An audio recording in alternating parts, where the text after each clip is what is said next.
నేను మీ కనకదుర్గ అడ్వకేట్. ఈరోజు బిఎన్ఎస్ 69 గురించి మనం తెలుసుకునే ప్రయత్నం చేద్దాం.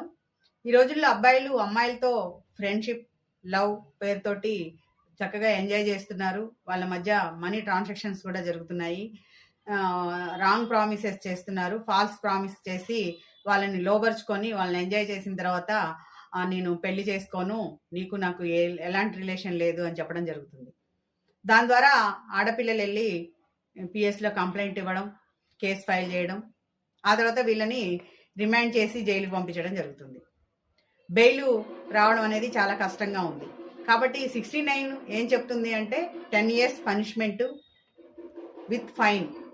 ఇది నాన్ బెయిలబుల్ అఫెన్స్ అనమాట. కాబట్టి ఎప్పుడు కూడా మనం ఒక అమ్మాయితో ఫ్రెండ్షిప్ చేసేటప్పుడు, లవ్ అఫైర్ కంటిన్యూ చేసేటప్పుడు మీరు ఆలోచించాల్సిన అవసరం ఉంది. బిఫోర్ మ్యారేజ్ ఆ అమ్మాయితో సెక్సువల్ ఇంటర్ కోర్స్ అనేది అది రాంగ్ ప్రామిస్ అనమాట. కాబట్టి అది రాంగ్ఫుల్ అఫెన్స్. కాబట్టి మీరు ఎప్పుడు కూడా బిఫోర్ మ్యారేజ్ ఈ సెక్సువల్ ఇంటర్ కోర్స్ అనేది చేయకుండా ఉంటే మీ లైఫ్కి ప్రాబ్లం రాకుండా ఉంటుంది. లేదు అంటే మ్యూచువల్ కాన్సెంట్ తోటి ఇద్దరు కలిసినప్పటికీ అమ్మాయి వెళ్ళి కేసు ఫైల్ చేస్తే అది మీకే ప్రాబ్లం.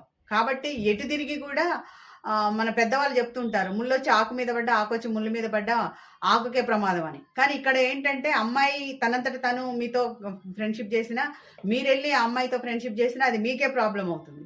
కాబట్టి మీరు ఎప్పుడు కూడా అమ్మాయితో ఫ్రెండ్షిప్ చేసేటప్పుడు అమ్మాయి మెంటాలిటీ ఏంటి, అమ్మాయి బ్యాక్గ్రౌండ్ ఏంటి, అమ్మాయి ఎలాంటి ఫ్రెండ్షిప్ మీతో చేస్తుంది. ఫస్ట్లో స్టార్టింగ్లో అందరూ కూడా ఇష్టంతో ప్రేమతోటే ఫ్రెండ్షిప్ చేస్తారు. ఆ తర్వాత మీ మధ్య మీకు తెలియకుండానే కొన్ని డిస్ప్యూట్స్ అరైజ్ అవుతాయి. అప్పుడు పెద్దవాళ్ళు వచ్చి సెటిల్మెంట్ చేసినా మీరు సెటిల్మెంట్ చేసుకోరు. అక్కడ చిలికి గాలివాన్ అవుతుంది. దానికి తోడు వీళ్ళు అంటే చుట్టుపక్కల వాళ్ళందరూ కూడా ఈ యూట్యూబర్స్ వాళ్ళు వీళ్ళు హ్యూమన్ రైట్స్ వాళ్ళు మహిళా సంఘాలన్నీ కూడా యాడ్ అయ్యి అమ్మాయిని ఇంకా ఎంకరేజ్ చేసి కేసు ఫైల్ చేపిస్తారు. అప్పుడు ఎవరికి నష్టం జరుగుతుంది? అబ్బాయి ఫ్యామిలీ మెంబర్స్ అందరూ కూడా సఫర్ అవుతారు. అబ్బాయి కూడా జైల్లో మగ్గిపోతాడు. ఆ బెయిల్ రాక ఎదురు చూస్తూ ఉండాల్సిన పరిస్థితి. బెయిల్ వచ్చినా కూడా ఆ తర్వాత కూడా కేసు అనేది వెంటనే తీసివేయడం జరగదు. కాబట్టి ఎప్పుడు కూడా కేసు వరకు వెళ్ళే పరిస్థితులు మీరు క్రియేట్ చేసుకోకండి. ఏదైనా అమ్మాయితో ఫ్రెండ్షిప్ చేసేటప్పుడు ఆలోచించండి. మనీ ట్రాన్సాక్షన్ జరిగినా కూడా అవి లెక్కలోకి రావు. మీరు అమ్మాయికి ఎంత పెట్టుబడి పెట్టినా కూడా ఆ మనీ అనేది కూడా మీకు పరిగణలోకి తీసుకోబడదు అనమాట, విత్ ఎవిడెన్స్ ఉంటే తప్ప.